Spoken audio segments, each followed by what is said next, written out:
ଅସାଧୁ ଅସାଧୁ ହେଇଯିବା ସାଧୁ ଅସାଧୁ କେମିତି ନୁହେଁ କି? ତେଣୁ ଗୁରୁଦେବ ଯୋଉ ମୁନି ସମାଜ ପ୍ରତିଷ୍ଠାତା ତାଙ୍କର ଗୁଣ କହିହବନି, ତାକୁ କହିପାରିବେନି। ଆମ ଭଳି ଲୋକ ତାଙ୍କୁ ମାନେ ଏତେ ବଡ଼ ସାଧକ, ଏତେ ବଡ଼ ଜ୍ଞାନୀ, ଏତେ ସବୁ ଭିତରେ ସେ ତାଙ୍କ ଜୀବନ କାଳ ଭିତରେ ସେ ସବୁ କିଛି ପରୀକ୍ଷା ନିରୀକ୍ଷା କରି ଶେଷରେ 1935 ମସିହାରେ କ'ଣ ସେ ପ୍ରତିଷ୍ଠା କରିଦେଲେ ମୁନି ସମାଜ। ଅଖିଳ ଭୂମଣ୍ଡଳୀୟ ସର୍ବଶିରୋମଣି ମୁନି ସମାଜ। ତା ନାମ ଦେଲେ କ'ଣ? ଅଖିଳ। ଅଖିଳ ମାନେ ଆଉ କିଛି ରହିଲାନି, ସବୁ ଅଖିଳ ମାନେ ସମସ୍ତ। ଭୂମଣ୍ଡଳୀୟ, ଏଇ ଭୂମିରେ ଯେତେ ଅଛନ୍ତି ଭୂମଣ୍ଡଳରେ, ଅଖିଳ ଭୂମଣ୍ଡଳୀୟ ସର୍ବଶିରୋମଣି। ଯେତେ ଆପଣ ସଂସ୍ଥା ଦେଖନ୍ତୁ ଆଧ୍ୟାତ୍ମିକ, ତା ଭିତରେ ହେଉଛି ସମସ୍ତଙ୍କର ଶିରର ମଣି, ସମସ୍ତଙ୍କର ଶିରର ମଣି। ଯେମିତି ଗୋଟେ ସାପ ମାନଙ୍କର ମସ୍ତକରେ ଥାଏ ନା ମଣି, ଜାଣିଛନ୍ତି ନା? ହଁ ଜାଣିଛ ନିଶ୍ଚୟ। ତାକୁ ସବୁ ଧରିକି ସେ ଯୋଉ ବିକ୍ରି କରିଦିଅନ୍ତି, ଖେଳା ବିକ୍ରି କରିଦିଅନ୍ତି। ଇଏ ସର୍ବଶିରୋମଣି ମୁନି ସମାଜ। ମୁନି ସମାଜ କି ସମାଜ? ମୁନି ସମାଜ। ମୁନି ମୁନି ଆପଣମାନେ ସମସ୍ତେ ମୁନି ନା, ସେ ମୁନି ସମାଜର ଆପଣ ସଦସ୍ୟ ହେଇଛନ୍ତି। ତ ତେଣୁ ସେ କହିଲେ ସତ୍ସଙ୍ଗ ଯାଅ ଭାଇ କୁ ମୁଁ ଅଶେଷ ଧନ୍ୟବାଦ ଦଉଛି। ଆଉ ଯେ ଏଇ ସବୁ ସତ୍ସଙ୍ଗ ସେ କରିଛନ୍ତି, ଏଇ ସତ୍ସଙ୍ଗ ସେ କରିଛନ୍ତି, ଏଇ ସତ୍ସଙ୍ଗ ପାଇଁ ମୁଁ ତାଙ୍କୁ ଅଶେଷ ଧନ୍ୟବାଦ ଦଉଛି। ଯେ କି ଶିବମୁନିଙ୍କର ସିଦ୍ଧାନ୍ତ ପ୍ରଥମ ଜିନିଷ ହେଲା ସତ୍ସଙ୍ଗ। ତାପରେ ଘରେ ଆପଣ ସାଧନ କଥା ସାଧନ କରିବେ ପ୍ରତ୍ୟେକ ଦିନ ବ୍ରହ୍ମ ମୁହୂର୍ତ୍ତରେ ରାତି 3ରୁ 6ଟା ମଧ୍ୟରେ। ଆଉ ସ୍ୱାଧ୍ୟାୟ କରିବେ ବୋଲି ସ୍ୱ ଅଧ୍ୟାୟ ମାନେ ଆତ୍ମା। ସ୍ୱ ମାନେ କିଏ? ଆପଣ ନିଜେ କିଏ? ଆପଣ ପ୍ରକୃତ ପରିଚୟ କ'ଣ? ଆପଣ ଏ ଭୌତିକ ସଂସାରରେ ଆସିଛନ୍ତି, ଆପଣ ସବୁ ନାମ ସବୁ ଆସିଛନ୍ତି। ଏସବୁ ଝିଅ ପୁଅ ସବୁ ଭାଇ ଭଉଣୀ ସବୁ ଆସିବେ, ସବୁ କେବଳ ଆପଣଙ୍କ ନାମ ସବୁ ଥିବ, ଆପଣଙ୍କ ନାମ ଥିବନି ନା, ଏ ସଂସାରର ନାମ ସଂସାରର। କିନ୍ତୁ ଆପଣ ପ୍ରକୃତ କିଏ? ଆପଣମାନେ ପ୍ରକୃତ କିଏ? ଆପଣମାନେ ପ୍ରକୃତ କ'ଣ? ସେଇ ବ୍ରହ୍ମ। ତାକୁ ବୋଲେ ନା ବ୍ରହ୍ମ କି ଆପଣ ବ୍ରହ୍ମବେତ୍ତ। ଆତ୍ମାର ନାମ ବି ବ୍ରହ୍ମ। ଆତ୍ମା ତାକୁ କୁହାଯାଏ, ତାର ବଡ଼ ନାମ ହେଉଛି ବ୍ରହ୍ମ। ବଡ଼ ବ୍ରହ୍ମ, ବୃଦ୍ଧ ଧାତୁ ବ୍ରହ୍ମ ସୃଷ୍ଟି। ବ୍ରହ୍ମ ମାନେ ତାଠୁ ବଡ଼, ସବୁଠାରୁ ବଡ଼, ଏଇ ଜଗତ ସବୁଠାରୁ ବଡ଼ ହେଉଛି ବ୍ରହ୍ମ। ତାକୁ ଅଛି କୋଉଠି? ସେ ଆପଣ ଭିତରେ ଅଛି, ଆପଣ ଭିତରେ ଅଛି। ଚେତନ ସ୍ୱରୂପ ବ୍ରହ୍ମ, ଚିତ୍ ସ୍ୱରୂପ, ସଚିଦାନନ୍ଦ, ସତ୍ ଚିତ୍ ଆନନ୍ଦ ସ୍ୱରୂପ। ତା ନାମ ସତ୍ ଚିତ୍ ଆନନ୍ଦ ସ୍ୱରୂପ ସେ ବ୍ରହ୍ମ। ସେ ବ୍ରହ୍ମକୁ ଆପଣ ଜାଣିବେ କେମିତି ନା ଯୋଗ ସାଧନ କଲେ, ଅଷ୍ଟାଙ୍ଗ ଯୋଗ ସାଧନ କଲେ, ତେବେ ଶେଷ ସ୍ଥିତିରେ ପହଞ୍ଚିବେ, ସମାଜରେ ଆପଣ ପହଞ୍ଚିଯିବେ। ଯଦି ଆପଣ ଠିକ ଭାବରେ କରନ୍ତି, ଶିବମୁନି ତାଙ୍କ ଜୀବଦଶା ମଧ୍ୟରେ ପ୍ରତ୍ୟେକ ଦିନ ପହଞ୍ଚୁଥିଲେ। ସେ ଗୋଟେ ଶ୍ରେଷ୍ଠ ସାଧକ ନା, ଯଦି ଆପଣ ସେଇଠି ପହଞ୍ଚିଯିବେ, ଆପଣ ସେତିକିବେଳେ କ'ଣ କହିବେ? ମୁଁ ହେଉଛି ବ୍ରହ୍ମ। ସେତିକିବେଳେ କହିପାରିବେ ମୁଁ ବ୍ରହ୍ମ, ହଁ ବ୍ରହ୍ମା କହିବି, ମୁଁ ବ୍ରହ୍ମ ଅଟେ। ଅନୁଭବ ସେଟା ସ୍ୱରୂପରେ ଅନୁଭବ। ତେଣୁ ସତ୍ସଙ୍ଗ ତ କରତେ ଆସିବ। ଆମେ ଯୋଉ ଭଗବାନଙ୍କୁ ଖୋଜେ, ଭଗବାନ ଆମ ସଂସାର ଲୋକମାନେ ସବୁବେଳେ କାହା ଖୋଜନ୍ତି? ଏତେ ଯେ କ'ଣ ମନ୍ଦିର ମସଜିଦ ଗୁରୁଦ୍ୱାର ଏସବୁ ହେଇଛି କାହିଁକି ଆମ ଦେଶରେ? ନା ସେଇଟା ଆମେ ଖୋଜିବା। କାହା ଖୋଜିବା? ଭଗବାନଙ୍କୁ ଖୋଜିବା, ଈଶ୍ୱରକୁ ଖୋଜିବା। ତ ଆମ ଶରୀର ଭିତରେ ଯେ ଅଛନ୍ତି, ଇଏ ଗୋଟେ ମନ୍ଦିର। ଆମ ଶରୀର ଗୋଟେ ମନ୍ଦିର, ଜାଣିଛନ୍ତି ନା? ଆପଣ ଯେମିତି ମନ୍ଦିର ମସଜିଦ ଗୁରୁଦ୍ୱାର ଏସବୁ ଖୋଜୁଛନ୍ତି ନା, ଆମ ଶରୀର ଗୋଟେ ମନ୍ଦିର। ଏଠି ବି ସେ ଖୁଦା ବା ଈଶ୍ୱର ଅଛନ୍ତି। ଏଠି ବି ମହମ୍ମଦ ଭାଇ ମାନେ ଯେ ଖୁଦା ଖୋଜୁଛନ୍ତି। କେହି ଖୋଜନ୍ତି ସେମାନେ? ଭାଇ ମାନେ କୋଉଠି ଖୋଜନ୍ତି?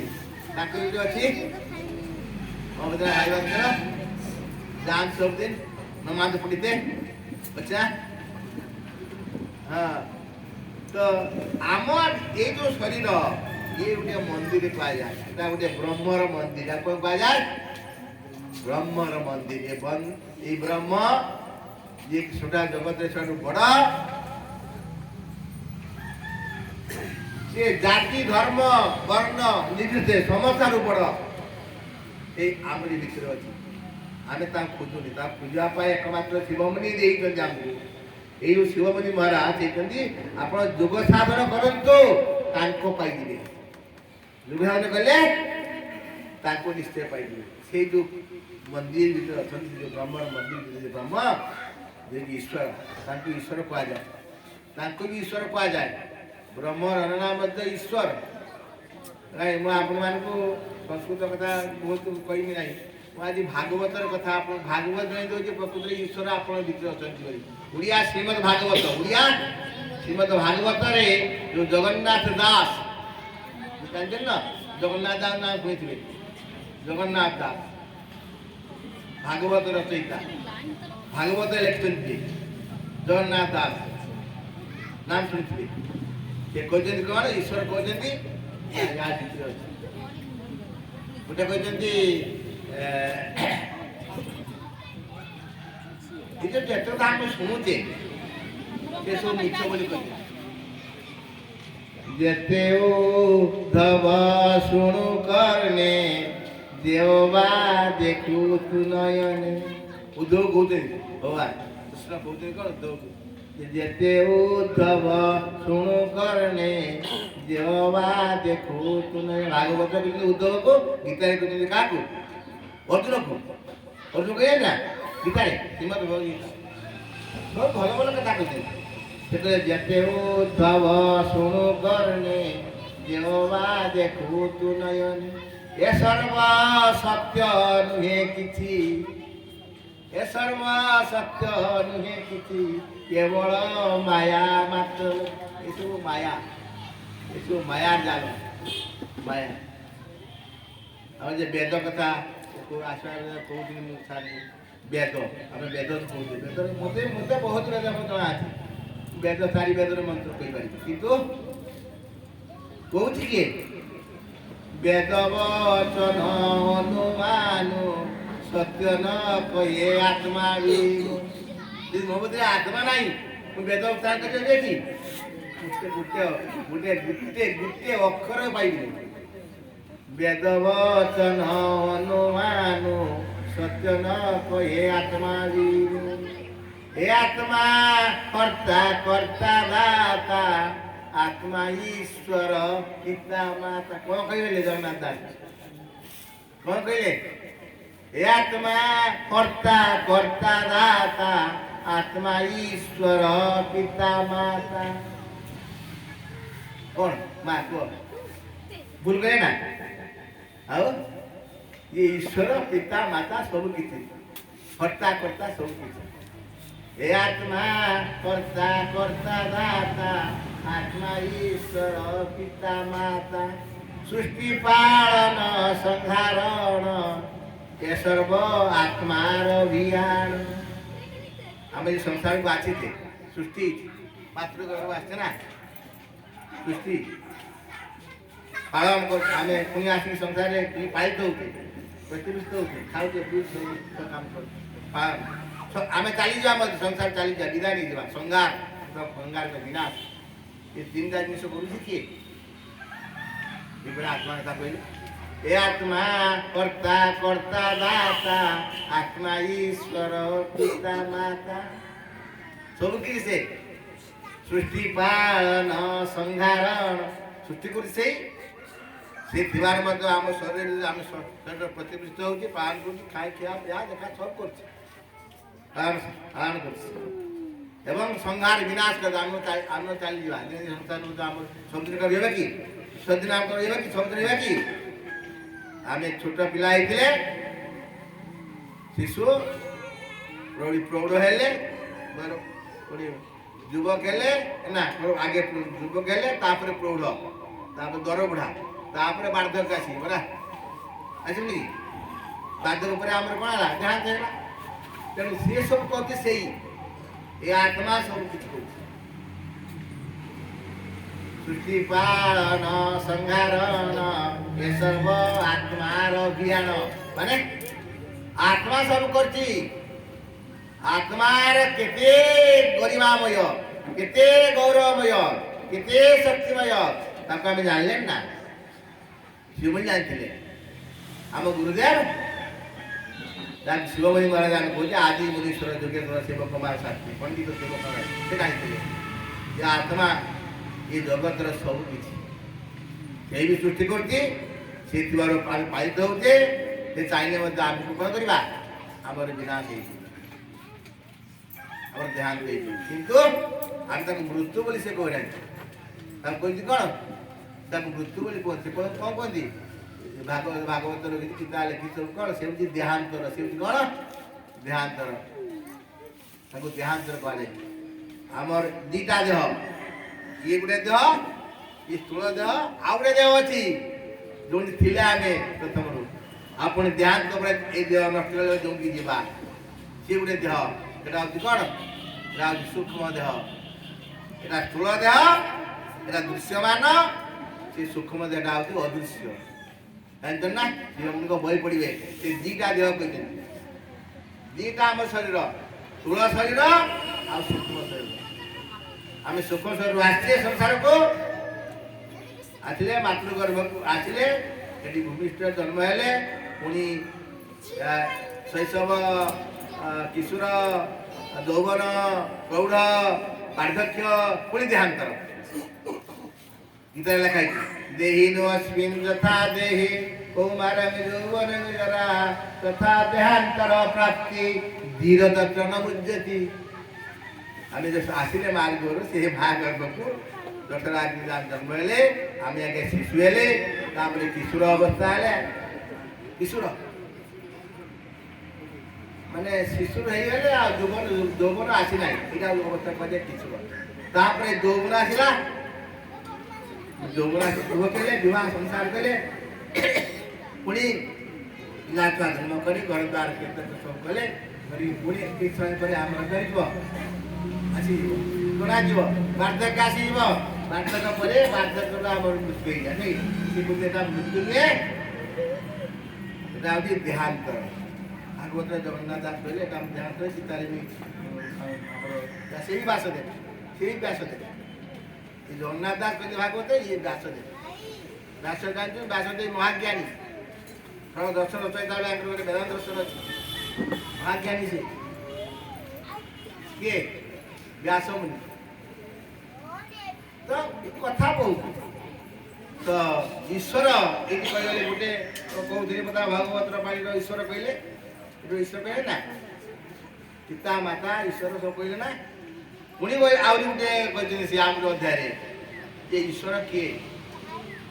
ଈଶ୍ୱର ଆମ ଖୋଜୁଛି ବାହାରେ କହିଗଲି ସବୁ ଗିର୍ଜା ମନ୍ଦିର ମନ୍ଦିର ମସ୍ଜିଦ, କିନ୍ତୁ ଇଏ ଗୋଟେ ମନ୍ଦିର, ଏ ମନ୍ଦିରରେ ବି ଈଶ୍ୱର ଅଛନ୍ତି। ତାକୁ ମଧ୍ୟ ଜଗନ୍ନାଥ ଦେଖିଛନ୍ତି ଭାଗବତରେ। ତ୍ରିଗୁଣ ସଙ୍ଗ ଯାର ନାହିଁ ଉଦ୍ଧବ ଈଶ୍ୱରଟି ସେହି। ବୁଝିଲେ କହିଲେ ତ୍ରିଗୁଣ ସଙ୍ଗ ଯାର ନାହିଁ ଉଦ୍ଧବ ଈଶ୍ୱରଟି ସେହି। ଶୁଣ ଏ ଭକତ ନିପୁଣ ଏ ଜୀବ ସ୍ୱଭାବେ ନିର୍ଗୁଣ। ଏ ଜୀବ ଆବିତି ଅଛି। ଶୁଣ ଏ ଭକତ ନିପୁଣ ଏ ଜୀବ ସ୍ୱଭାବେ ନିର୍ଗୁଣ। ଈଶ୍ୱର ନିରଞ୍ଜନ ଏହି ମାୟା ସୟରେ ଦେହ ବହି। ପୁଣି କ'ଣ କହିଲେ? ଈଶ୍ୱର ନିରଞ୍ଜନ ଏହି ମାୟା ସୟରେ ଦେହ ବହି। ଏଠି ମାୟା ସୟ ଏ ଜୀବ ଆତ୍ମା ମହେଶ୍ୱର ସୂକ୍ଷ୍ମ ନିର୍ମଳ ନିରାଧାର। ଇଏ ହେଉଛି ମହେଶ୍ୱର। ଖାଲି ଈଶ୍ୱରକୁ ଆପଣ କହୁଥିଲେ ନା, ଇଏ ହେଉଛି କ'ଣ ମହେଶ୍ୱର କହୁଥିଲେ ନା। ଶିବ କଥା କହୁଥିଲେ ନା। ଶିବ ଶିବ କିଏ? ଆମେ ମନ୍ଦିର ଭିତରେ ଯେଉଁ ଶିବ ମନ୍ଦିର ରଖିଥା ସେଥିରେ ବସିଛନ୍ତି ଯେଉଁ ସ୍ୱସ୍ତିକା ଆସନରେ ବସିନାହାନ୍ତି ନା, ଶିବ ବସିଛନ୍ତି କମା ସେଇ ଯୁଗ ସେଇ ମହାଯୋଗୀ ଶିବ ବି ମହାଯୋଗୀ ମହାଦେବ ସେ ବସିଛନ୍ତି ଯେଉଁ ଆସନ ଯେଉଁ ସ୍ୱସ୍ତିକା ଆସନ ସେଇଠି ସେ ବସିଛନ୍ତି ମହାଦେବ। ତ ତେଣୁ ଶିବ ମଧ୍ୟ ଯେ କହୁଥିଲେ ଭାଇ ଶିବ କହୁଲେ ନା ଶିବ ଅହଂ ଶିବ ଯୁକ୍ତ ଅହଂ ହେଇଗଲା କଣ ଓକାର ହେଇଗଲା ଖଣ୍ଡ ରହିଲା ଶିବ ମୁଁ ନିଜେ ଶିବ ଲୋକ ଭାବେ ଏଇଟା ଗୋଟେ ବଦମାସ ଗୋଟେ ନିଜ ଶିବ ମନ୍ଦିର ଭିତରେ ଅଛି ଇଏ କହୁଛି ମୁଁ ଶିବ ହଁ ଶିବ ହଉଛି କଲ୍ୟାଣମୟ ଶିବ କଲ୍ୟାଣ ଧାତୁ ଶିବ କଲ୍ୟାଣ ଧାତୁ ଶିବ ସରସ୍ୱତୀ ଅର୍ଥାৎ କଲ୍ୟାଣମୟ ପୁରୁଷ କିଏ ଆତ୍ମା ଆତ୍ମା କୁହାଯାଏ ଶିବ ଆତ୍ମା ହଉଛନ୍ତି ଶିବ ସର୍ବ କଲ୍ୟାଣମୟ ସେ କାହାରି କେବେ ଅକଲ୍ୟାଣ କରନ୍ତିନି ସମସ୍ତଙ୍କୁ ସେ କଲ୍ୟାଣ କରନ୍ତି ସେ ସାଧୁ ହଉ ଅସାଧୁ ହଉ ଧନୀ ହଉ ଦରିଦ୍ର ହଉ ଜ୍ଞାନୀ ହଉ ଅଜ୍ଞାନୀ ହଉ ସମସ୍ତଙ୍କର ସେ କଲ୍ୟାଣ କରନ୍ତି ଏ ଜଗତରେ କେବଳ କଲ୍ୟାଣମୟ ପୁରୁଷ ହଉଛନ୍ତି ସେଇ ଶିବ ଯାହାକୁ ଆମେ ମୁଁ କହୁଛି ବର୍ତ୍ତମାନ କହିଲେ ମହାଦେବ କହୁଛି ନା ଏ ଯେ କଥାଟେ କହୁଛି ନା ଭାଗବତରୁ ହଁ ଏ ଯେ କହୁଥିଲି ଏ ଜୀବ ଆତ୍ମା ମହେଶ୍ୱର ସୂକ୍ଷ୍ମ ନିର୍ମଳ ନିରାଧାର କଣ କହିଲେ ଏ ଜୀବ ଆତ୍ମା ମହେଶ୍ୱର ସୂକ୍ଷ୍ମ ନିର୍ମଳ ନିରାଧାର ପୁରୁଷ ପୁରାଣ ଏ ଆଦି ଦେହ ପ୍ରକାଶେ ଚକ୍ର ଭେଦ ଆପଣ ଚକ୍ର ଭେଦନ କରୁଛନ୍ତି ନା ଆମର ଅଷ୍ଟାଙ୍ଗ ଯୋଗରେ ଚକ୍ର ଭେଦନ କରି ତ କେତେଟା ଚକ୍ର ସବୁ ଆପଣ ଜାଣିଛନ୍ତି ତ ଅଷ୍ଟା ଚକ୍ର ଏ ନଖ ପାଖରୁ ଆଉ ଇଏ ଶିଖ ପର୍ଯ୍ୟନ୍ତ ଏଥିରେ କେତେ ଚକ୍ର ଅଛି 18 ଚକ୍ର ଅଛି ଅଷ୍ଟାଦଶ ଚକ୍ର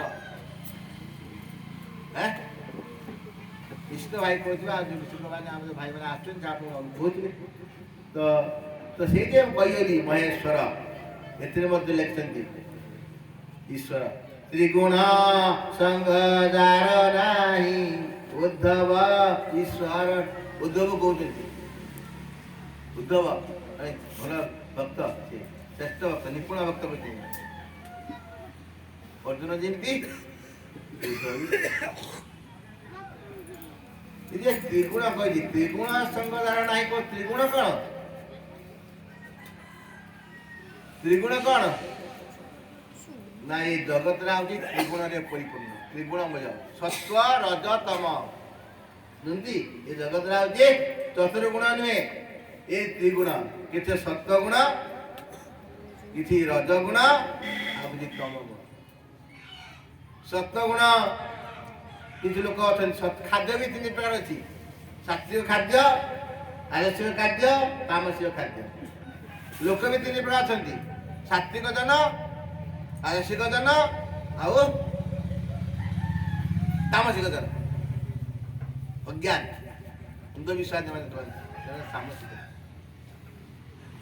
ରାଜା ମାନେ ଅଛନ୍ତି କଣ ରାଜା ମାନେ ରାଜସିକ ଲୋକ ଆଉ ସତ୍ୱଗୁଣ କିଏ ସାଧୁ ମାନେ ଶିବମୁନିଙ୍କୁ କୁହାଯିବ ସେ ହଉଛି ସତ୍ୱଗୁଣ ଲୋକ ସତ୍ୱଗୁଣ କାହିଁକି ସେ ନିଜେ ଯୋଗ ସାଧନ କରିକି ଆତ୍ମାକୁ ଦର୍ଶନ କରିଛନ୍ତି ଏ ଚକ୍ଷୁରେ ନୁହେଁ ଆଉ ଜ୍ଞାନ ଚକ୍ଷୁ ପ୍ରତ୍ୟେକଙ୍କର ଅଛି ଏଇ ଯୋଉ ଆଜ୍ଞା ଚକ୍ଷୁ ଦେଖୁଛନ୍ତି ତ ଏ ଜ୍ଞାନ ଚକ୍ଷୁ ଅଛି ଜ୍ଞାନ ଚକ୍ଷୁ ଦେଖିଥିବେ ମହାଦେବଙ୍କ ବଂଶ ସମସ୍ତଙ୍କର ଅଛି ମହାଦେବଙ୍କର ଅଛି ନାଇଁ ମହାଦେବଙ୍କ ଜ୍ଞାନ ଚକ୍ଷୁ ଅଛି ଦୁର୍ଗାଙ୍କର ତାଙ୍କ ସ୍ତ୍ରୀ ଦୁର୍ଗାଙ୍କର ଅଛି କାର୍ତ୍ତିକଙ୍କର ଅଛି ଗଣେଶଙ୍କର ଅଛି ତାଙ୍କ ପୁଅମାନେ ନାଇଁ ନା ଆପଣ ଦେଖିଥିବେ ସମସ୍ତେ ଜଗତରେ ତେଣୁ ଇଏ ଜ୍ଞାନ ଚକ୍ଷୁ ଅଛି ସବୁବେଳେ ମୁଦ୍ରିତ ଅଛି ଯୋଗ୍ୟମାନେ ଯେତେବେଳେ ତାଙ୍କୁ ଦେଖିବେ ଆତ୍ମାକୁ ଯେତେବେଳେ ଅନୁଭବ କରିବେ ଏ ଜ୍ଞାନ ଚକ୍ଷୁ ଉଦୟ ହେଇଯିବ ଏଟା ଖୋଲିଯିବ ଅଛି ସମସ୍ତଙ୍କର ଅଛି ତ୍ରିନେତ୍ରଧାରୀ ସବୁ ମନୁଷ୍ୟ ତ୍ରିନେତ୍ରଧାରୀ ଆପଣ ଭାବୁଛେ କେବଳ କଣ ମହାଦେବ ହଁ ମହାଦେବ ତ ନିଶ୍ଚିତ ଆପଣମାନେ ମଧ୍ୟ ସେଇ ମହାଦେବ କାହିଁକି ନା ଯାହାକୁ ଧାରଣ କରିଛନ୍ତି ଯେ ଶିବ ତାକୁ ମହାଦେବ କୁହାଯାଉଛି ନା ଏ ଯୋଉ କହିଗଲି ଧାର୍ଯ୍ୟ ତ୍ରିଗୁଣ ସଂଘଜାର ନାହିଁ ଉଦ୍ଧବ ଈଶ୍ୱର କି ସେଇ ଶୁଣ ହେ ଭକତ ନିପୁଣ ଉଦ୍ଧବ କହୁଛନ୍ତି ଶୁଣ ହେ ଶ୍ରେଷ୍ଠ ଭକ୍ତ ଉଦ୍ଧବ ଶୁଣ ହେ ଭକତ ନିପୁଣ ଇଏ ଜୀବ ସ୍ୱଭାବେ ନିର୍ଗୁଣ ये के गुण ये सत्व गुण मिसेनी रजगुण मिसेनी तमगुण मिसेनी तेना निर्गुण कहुए आत्मा होती निर्गुण ब्रह्म निर्गुण ଶୁଣ ଏ ଭକତ ନିପୁଣ ଏ ଜୀବ ସ୍ୱଭାବୀ ନିର୍ଗୁଣ ଈଶ୍ୱର ନିରଞ୍ଜନ ଏହି କଣ କହିଦେଲେ ଈଶ୍ୱର ନିରଞ୍ଜନ ଏହି ମାୟା ଶୟରେ ଦେହ ବହି ଆପଣ କହୁଛନ୍ତି ଈଶ୍ୱର ସମାନ ଏ ଜଗତ ସାରା ଲୋକ କାହିଁ ବୃନ୍ଦାବନ କାହିଁ କାଶୀ କାହିଁ ପ୍ରୟାଗ କେତେ ଆଡ଼େ କହିଛନ୍ତି ପ୍ରୟାଗ ବୁଢ଼ ଲୋକ ତ ମରିଗଲେ କେତେ ଧ୍ୟାନ ଆପଣ ଶୁଣିଥିବେ ସମାଜ ସମାଜ କେତେ ଲୋକ ମରିଗଲେ ଶିବେ କେତେ ଲୋକ ମରିଗଲେ ଯାଇଲେ ପ୍ରୟାଗ ତୀର୍ଥ କରିବା ପାଇଁ ଜୀବନଟା ଯାହା ପାଇଲେ ସବୁ ଛାଡ଼ିଦେଲେ ସବୁ ବାଲ୍ଟି ଖାଇଗଲା ଗାଡ଼ି ବାଲ୍ଟି ଖାଇଗଲା ଗାଡ଼ି ସବୁ ଖାଇବ ତ দেখি 18 চকিয়া গাড়ি সব নোটি গলে কেতে চকিয়া গাড়ি 18 চকিয়া 22 চকিয়া সব 25 তো জানি তেଣୁ ଇଏ ହେଉଛି ଏ ଯୋଉ ଆମ ଭିତରେ ଯୋଉ ଅଛି ଚେତନା ସ୍ୱରୂପ ବ୍ରହ୍ମ ସେ ହେଉଛି ପ୍ରକୃତରେ ଈଶ୍ୱର ଈଶ୍ୱର ନିରଞ୍ଜନ ଏହି